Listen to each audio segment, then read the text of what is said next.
vậy khác và hai chỉ chỗ đóចំណុចដែលយើងហៅថាបាទចឹងតែយើងហៅថាtrue false statement អាចចូលដល់ពិតមិនពិតអាចលើកអាហ្នឹងមកនិយាយវិញតិចតួចមិនទៅអាច link ជាមួយអាហ្នឹងដែរប៉ុន្តែអាហ្នឹងក៏វាតាក់ទងមួយនឹង figure 1 2 3នេះហើយ4ហើយបាទអាហ្នឹងវាអត់ខុសគ្នាអាហ្នឹងតាក់ទង proposition សំណើបាទអូខេបាទមានសំណួរផ្សេងទៀតទេបាទដូចសួរនេះបើច្រើនហើយអ្នកផ្សេងអត់មានសំណួរខ្ញុំជឿថានៅពេលដែលគ្នាយើងបានជើញទៀតនេះអត់សូវយល់សបាត់នេះទីឆាខ្ញុំសូមសួរបញ្ជាក់ទីឆាអាចបែកទៅស្លាយបានអត់ឆាបានចាឆាខ្ញុំគ្រាន់តែចង់បញ្ជាក់នឹង valid និង invalid ឆាក្នុង slide ហ្នឹងឆាគ្រាន់តែចង់បង្ហាញថាប្រភេទ deductive argument ហ្នឹងវាបែងចែកជា2វាជា valid ហើយនិង invalid ហើយ valid ហ្នឹងវាអាចហៅថាវាថា deductive argument ហ្នឹងវាអាចថាវា sound ឬក៏ unsound ហើយបើតែឲ្យតែគ្រប់deductive argument ហ្នឹងហៅថា valid ដឹងតែវា follow តាម rule ហើយទៅអត់ច្រើនប៉ុន្តែគាត់ថា follow តាម rule តែវាមានពីរទៀតអាច sound និងអត់ unsound ដូច rule វាមិញ rule ដែលឈើបង្ហាញទៅ slide បន្ទាប់មិញនឹងប្រមាណហ្នឹងទៅហើយ rule វាប្រែប្រួលតាមអាទិត្យមុនដែលតបរៀនពីអាទិត្យមុនដែលមានA E I O ហ្នឹងវាប្រែប្រួលទៅតាមទម្រង់ខាងក្រោមដែលឈើធ្លាប់ឧទាហរណ៍ឲ្យមាន minor term major term តាមទម្រង់អញ្ចឹងមានន័យថាយើងរៀបបាទyes ទម្រង់ minor term អីអស់ហ្នឹងរួចបានយើងទៅថាវាចូល A E I ឬក៏ O I A អីចឹងទៅឆើបាទចាហើយទៅចង់បានជើញចាអត់ទេឆើបញ្ជាក់សិនឆើចង់បញ្ជាក់ថាអញ្ចឹងកុំឲ្យភ្លេចណាដល់ពេលភ្លេចចង់សួរខ្ញុំអីចាំសិនណាចង់បញ្ជាក់ថានៅក្នុងទម្រង់មិញនេះមួយអាហ្នឹងទម្រង់បែបគេហៅថា categorical syllogism អញ្ចឹងអាហ្នឹងក៏ជាប្រភេទ deductive argument ដែរអញ្ចឹងបើវា deductive argument វាត្រូវ rule វាត្រូវ valid អត់ហើយបានបើសិនជា valid follow rule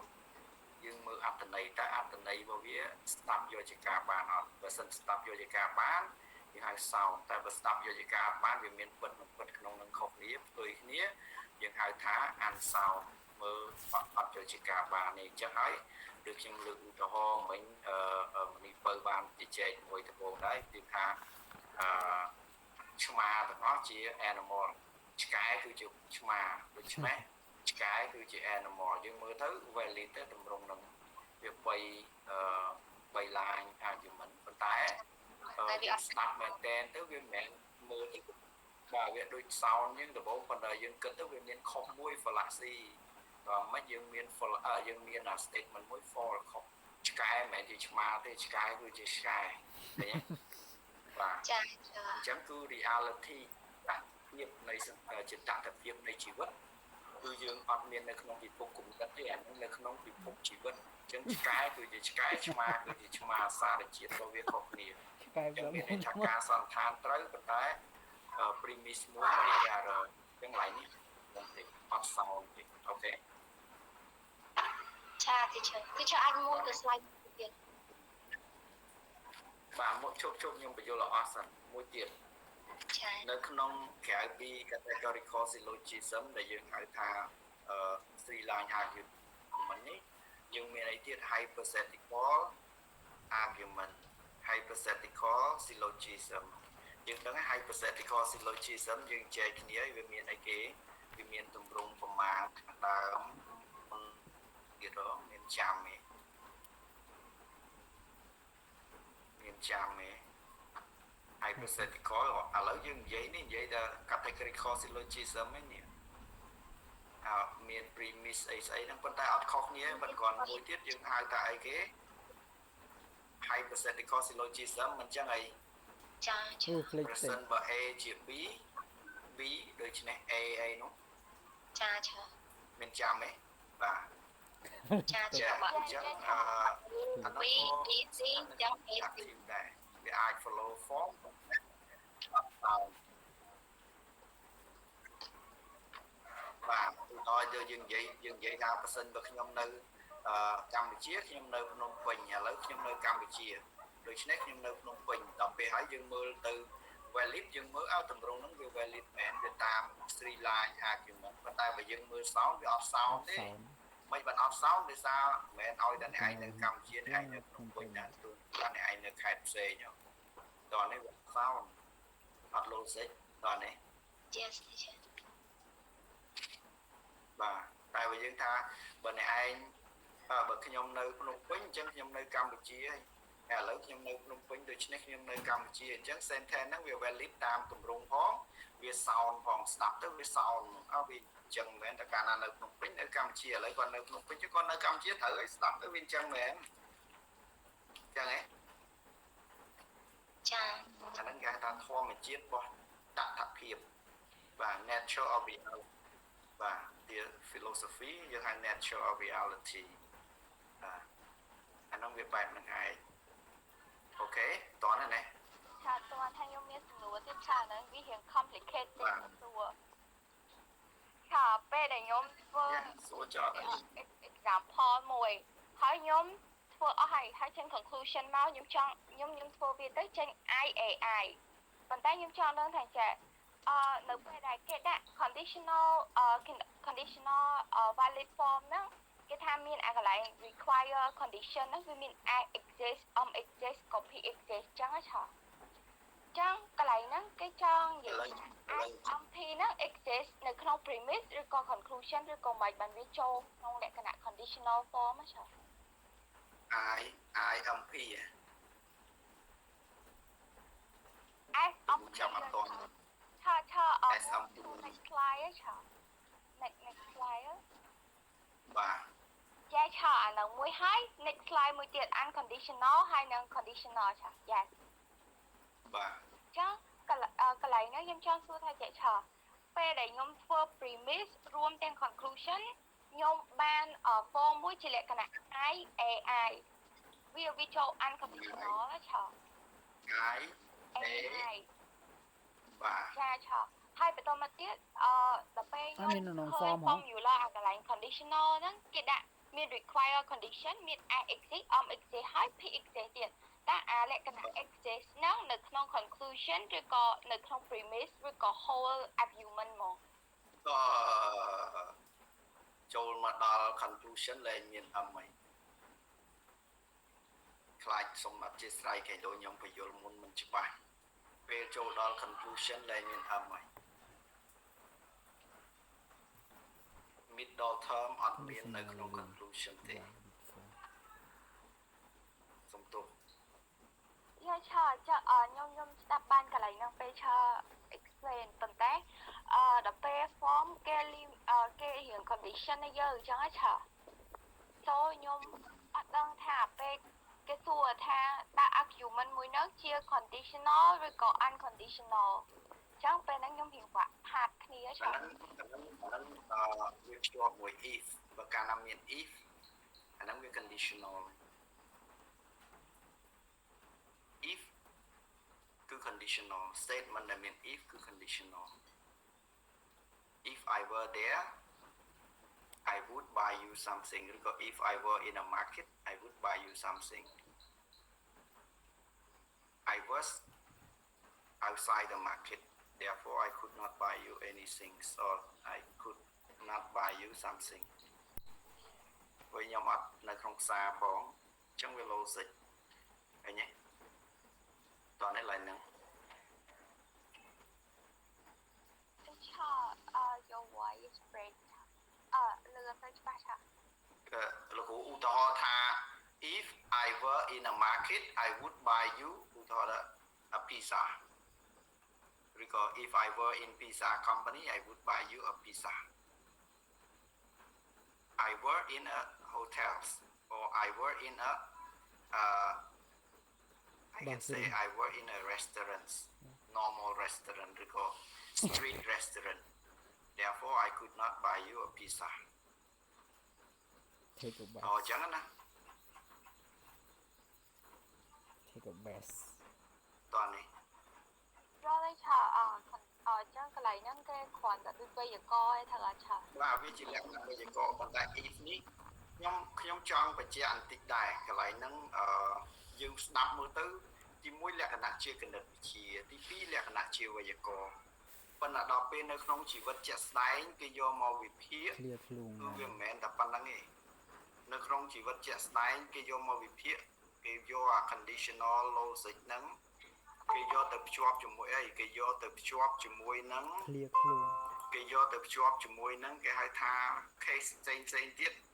បូកបញ្ចូលគ្នាឲ្យចេញជា true table តែគ្នាយើងនឹងធ្វើបទបង្ហាញទៅលើ true table អញ្ចឹងអា true table ហ្នឹងវាមានច្រើនណាស់ឧបមាថាគាត់ថាគាត់ទៅផ្សារអញ្ចឹងបើគាត់ទៅផ្សារគាត់ទិញអីវ៉ាន់អីចឹងឧទាហរណ៍អញ្ចឹងគាត់ទៅផ្សារមែនគាត់ទិញអីវ៉ាន់មែនអញ្ចឹងពិតដល់ពេលឡាមួយទៀតពិតនិងមិនពិតវាទៅជាមិនពិតឬក៏ពិតឬពិតឬមិនពិតវាពិតឧទាហរណ៍អញ្ចឹងជួនកាលទៅវាបូកតារាងហ្នឹង4-5តង់ចូលគ្នាបានវាសន្តានមួយហើយ case អញ្ចឹងដូចគ្នាឧបមាថាឥឡូវយើងថាគាត់លើកនេះពិតនិយាយប្រាប់យើងគាត់និយាយឲ្យគាត់ធ្វើពិតលើកក្រោយគាត់និយាយឲ្យគាត់ធ្វើពិតលើកក្រោយគាត់និយាយគាត់អត់ធ្វើតើបូកចូលគ្នាគាត់ជាមនុស្សយ៉ាងម៉េចពិតយើងរកឧទាហរណ៍ថាគាត់នឹងលើកនឹងសន្យាគាត់ធ្វើ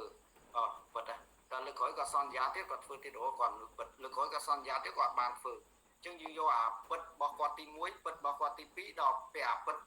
តែលើកទី3អត់ពិតអញ្ចឹងយើងថាតើគាត់សន្តានថាតើគាត់ជាមនុស្សពិតអត់ តែហើយអាច តន់លោកគ្រូនិយាយ តួឯឆា បាទហើយអានឹងចាប់ដល់ form នៅក្នុងពោះក្បាលមក form ព្រឹត្តិការណ៍ទី1ព្រឹត្តិការណ៍ទី2ព្រឹត្តិការណ៍ទី3ហើយចូលអាចមានព្រឹត្តិការណ៍ទី4ទៀតវាអាចពេលខ្លះវាគ្រាន់តែបូកផងដែរតែចូលមកដល់វាប្រើ if ទៀតប្រើ if condition ទៀតអញ្ចឹងបូក3 4ចូលគ្នាទៅវាទៅជាសន្តានមួយអញ្ចឹងអានឹងដូចគ្នា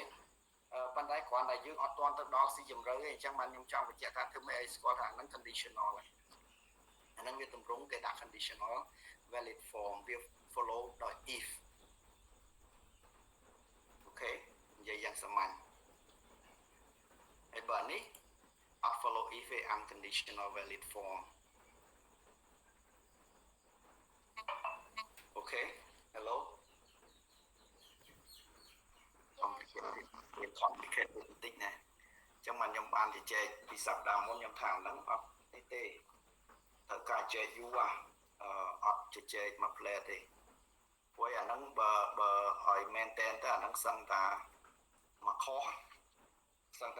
បាទបើរៀនឲ្យយល់ដឹងទលាយអំពីវាមកសឹងតាមកខុសតែឯង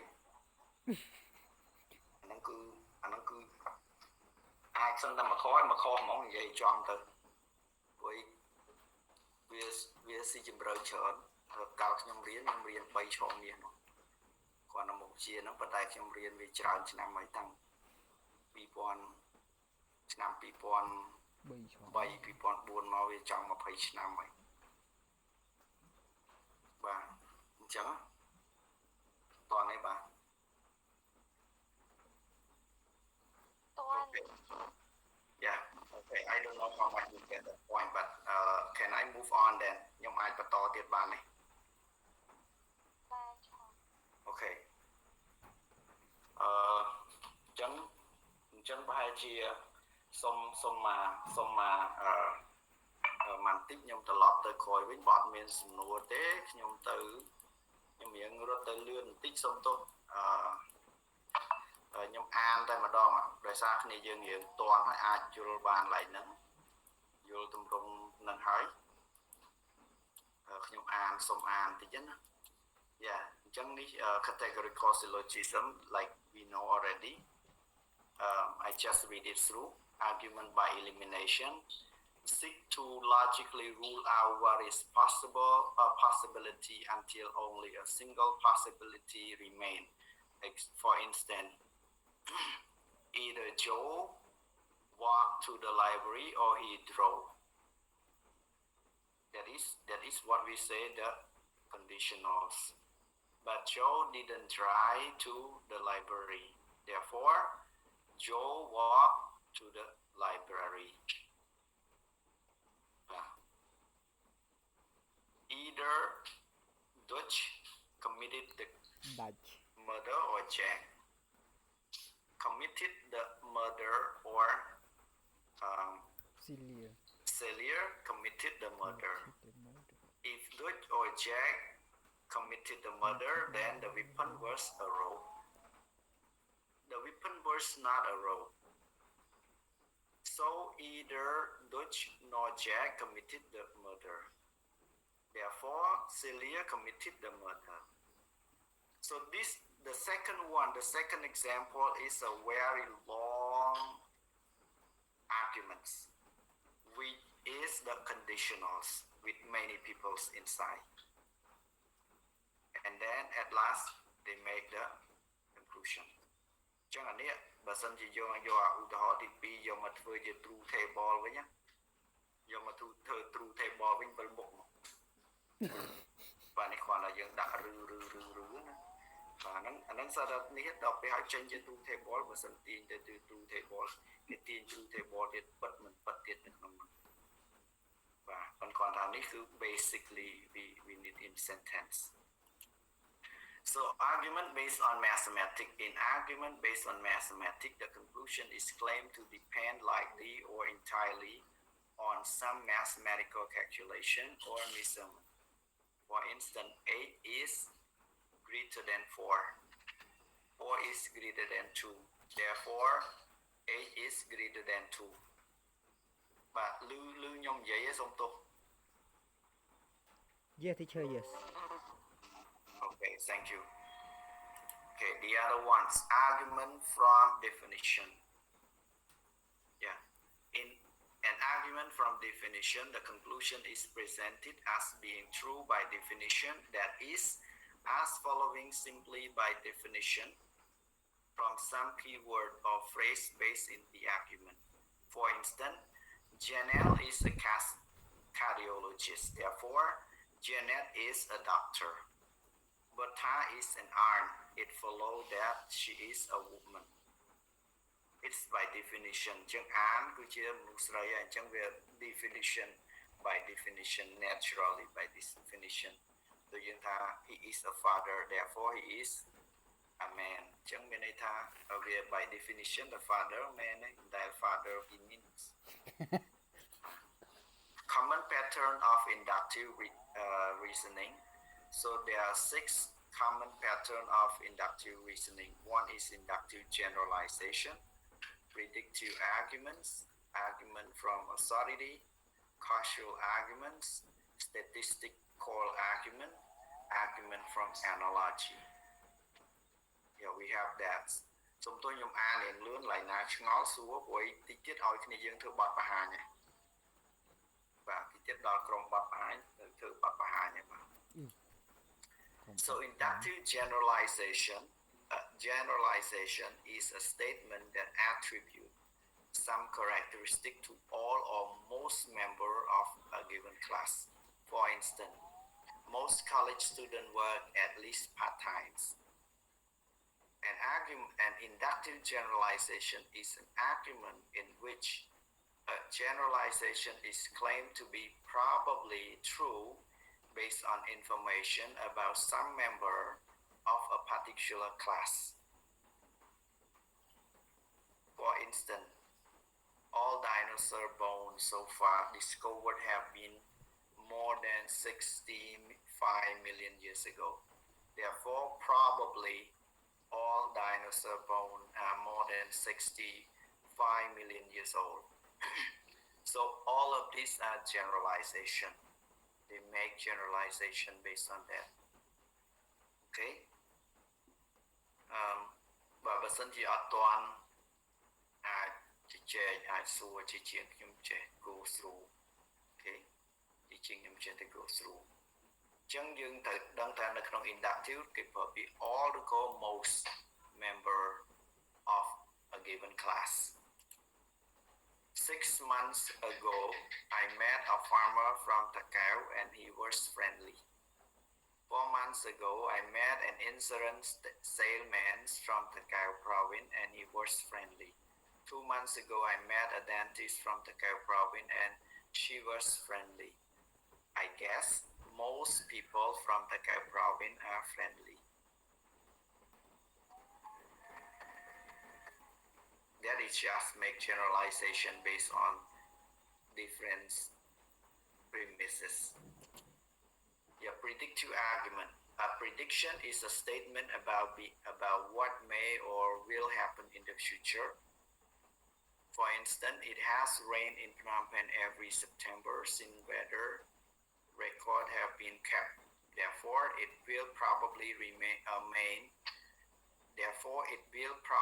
rain in Phnom Penh next September. Therefore, it will probably rains in Phnom Penh next September. That is predictive argument. C. An argument from authority assert a claim and then support that claim by citing some presumed authority or witness who has said that the claim is true. Authority. For instance, more Americans die in skin cancer each year than die in car accident. How do I know? My doctor told me. Chẳng anh có chỉ argument that from authority, from people or from professionals assumptions. There are bears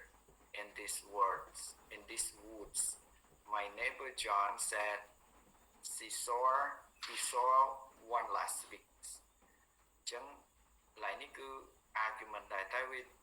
chỉ inductive vì chỉ cả son là than son là mọt. And a casual argument assert or deny that something is the cause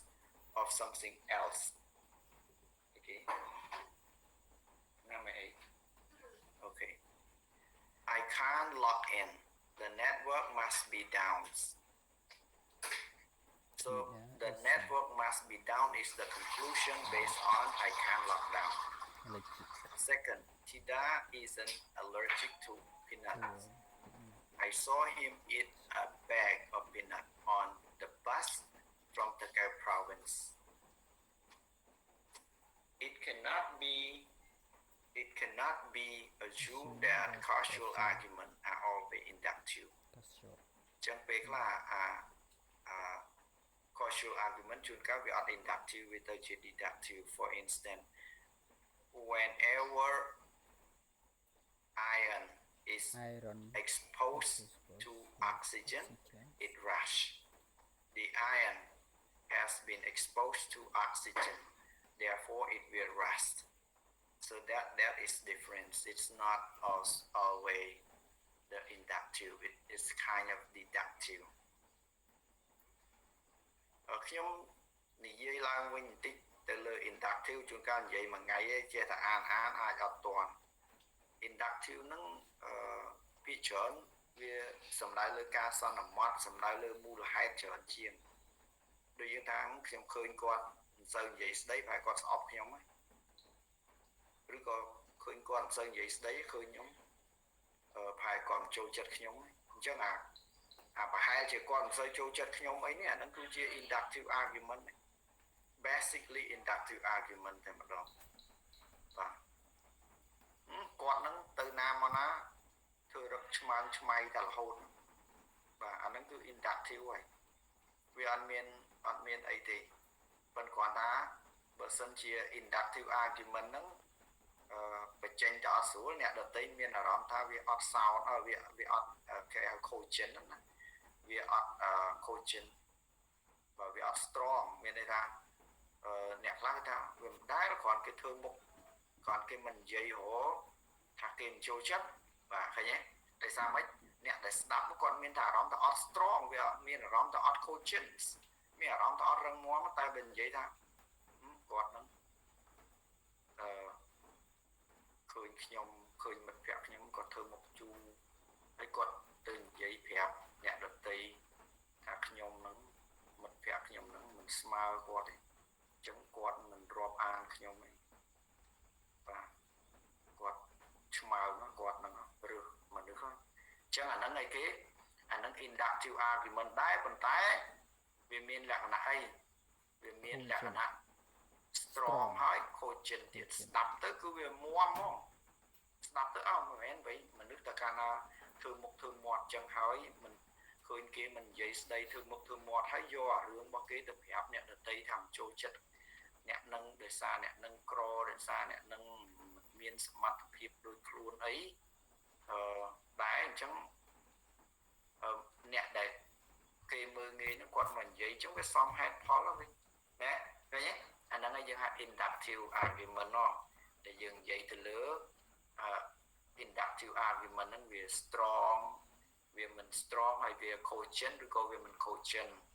បាទអូខេខ្ញុំ move on សិនហើយមានសំណួរអាចសួរតាមក្រោយទៅព្រោះខ្ញុំទុកឱកាសហើយជាសុំសម្រាប់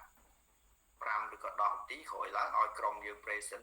មកព្រោះខ្ញុំមានអារម្មណ៍ថានិយាយសតហ្នឹងដល់ស្អកកដែរឆើបើសិនមានសំណួរសួរតាម chat បានមែនឆើបានអត់បញ្ហាខ្លាចថាខ្ញុំឆើពួកខ្ញុំតាមឆើ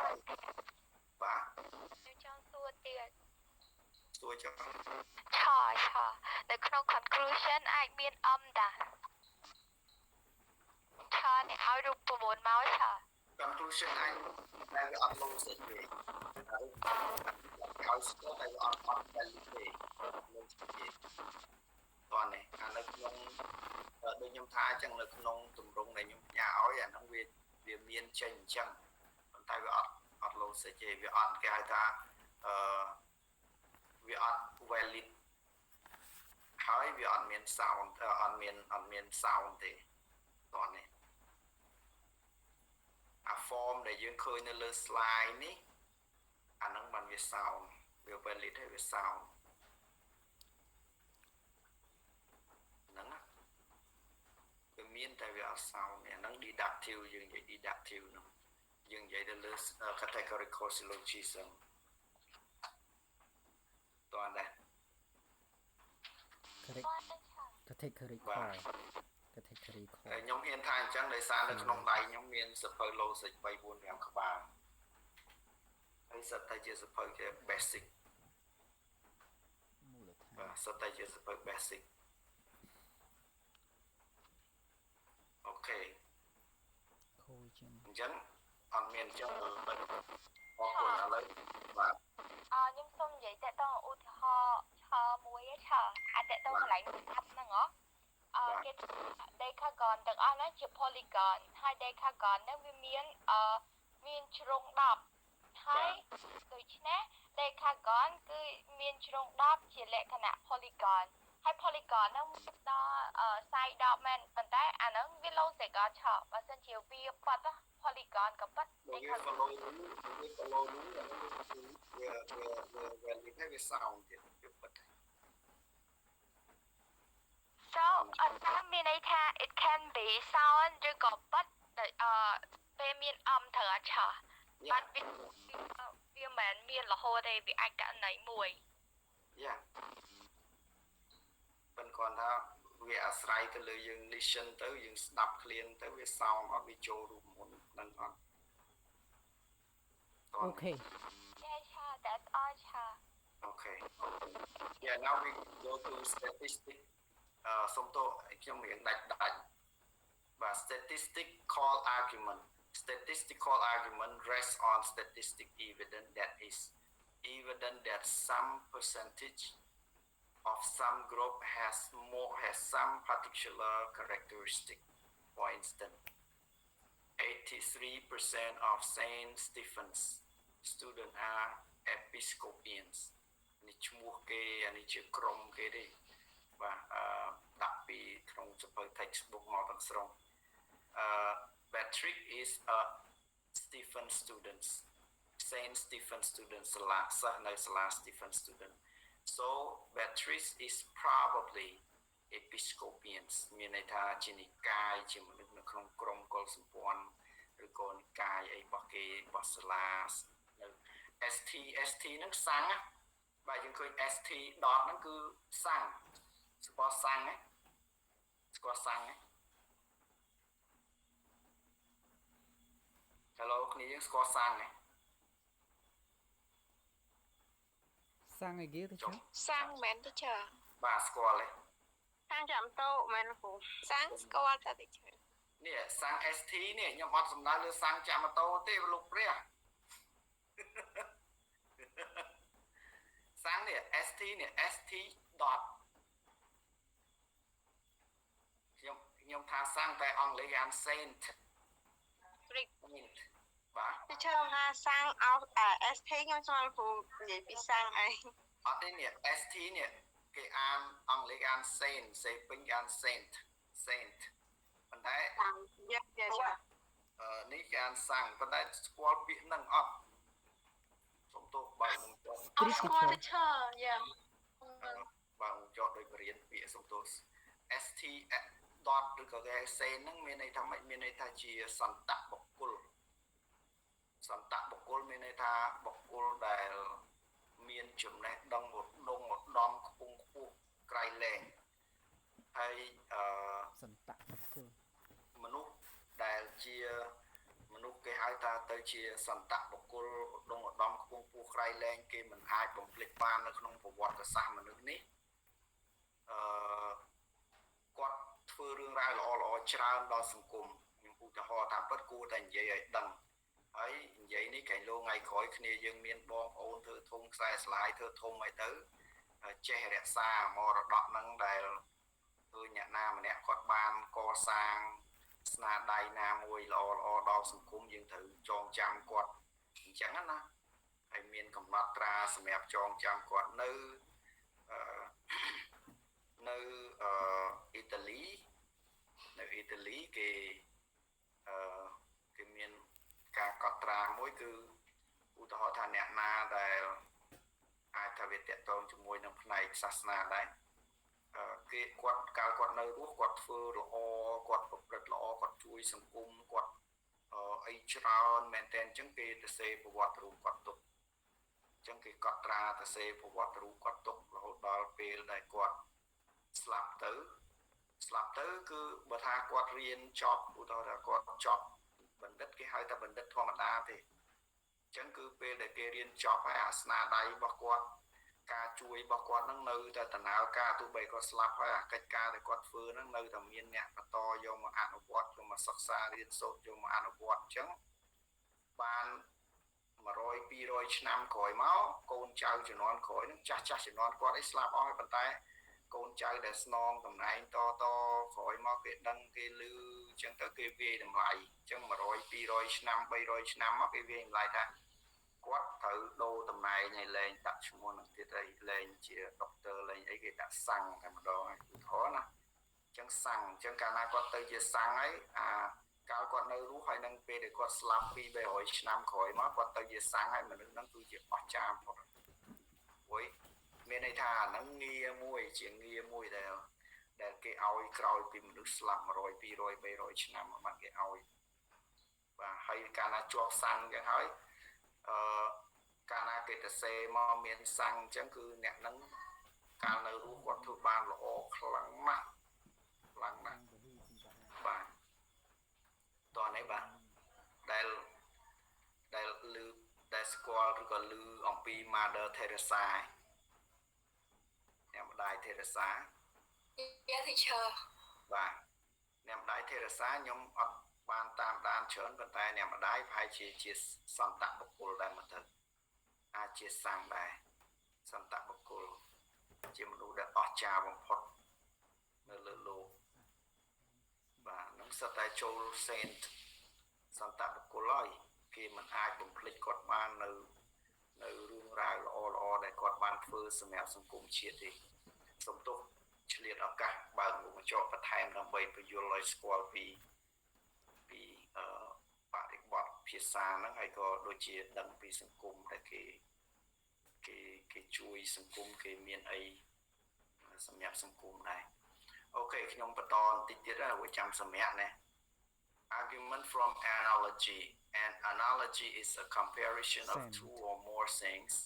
that are claimed to be alike in some relevant respects. For instance, habits are like cables. We weave a strand of it every day, and soon it cannot be broken. Another example, as men cast off worn out garments and put on other that are new, similarly the embodied casting off worn out body enter into others which are new. In an argument from analogy, the conclusion is claimed to depend on an analogy between two or more things. Hershey Park has a thrilling roller coaster ride. Donny Park, like Hershey Park, is a great amusement park. Therefore, probably Donny Park also has a thrilling roller coaster ride. Conclusion of argument of this pattern are claimed to follow only probably from the premise. Argument from analogy បាទអាហ្នឹងក៏ជា inductive ដែរអញ្ចឹងយើងដឹងថាពេលខ្លះ inductive វារៀងច្រឡំគ្នាត្រង់ inductive មួយចំនួនវា follow ទៅតាម rule របស់ inductive deductive ប៉ុន្តែ conclusion វាមាន probably ពេលខ្លះយើងច្រឡំកន្លែងហ្នឹងណាពេលខ្លះយើងច្រឡំកន្លែងហ្នឹងប៉ុន្តែនៅពេលដែលយើងស្គាល់វាទៅខ្ញុំគិតថាមិនច្រឡំទេបាទមិនច្រឡំទេ Okay like deductive validity, we have to read it a little bit. Deductive argument claim implicitly or explicitly that their conclusion follow necessarily from their premise. A logically reliable deductive argument is one in which the conclusion really does follow necessarily from the premise. In logic, a logical reliability deductive argument is called valid deductive arguments. Valid ហ្នឹងគឺអី logically reliable deductive arguments ឃើញទេ reliable deductive argument okay a valid deductive argument is an argument in which it is impossible for all premise to be true and conclusion false. If the premise are true, the conclusion must be true. The conclusion follow necessarily from premises. The premise provide logical conclusion grounds for the truth of the conclusion. The truth of the premise guarantee the truth of the conclusion. It is logically inconsistent to assert that all premises are true and deny the conclusion. ចឹងមិនអាច true premise ហើយ conclusion fall ในឡើយហ្នឹង So a valid argument by definition is an argument in which conclusion must be true if the premises are true. Not valid argument can have all true premises and a false conclusions. A deductive argument in which conclusion does not follow necessarily from the premise is said to be invalid deductive arguments.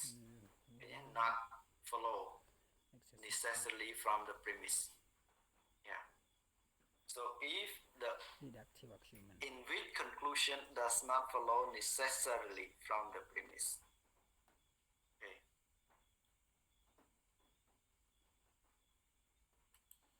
Yeah. Example. All dogs are animals. Lazy is an animal. Lazy is a dog. If am a monkey uncalled, then am a primate. Am not a monkey uncalled. Am not a primate. All pears are vegetable. Fruit are vegetable. Therefore, all pears are fruits. Yeah. All dogs are cat. All cats are whales. Therefore, all whales are dogs. Okay, so maybe we finish this one more, just one more, and then we break. An invalid argument can have any combination of truth or falsity in premise or conclusion. Basic test of deductive validity by using basic questions. If the argument premise were true, would the conclusion also have to be true? If the answer is yes, the argument is valid. If the answer is no, the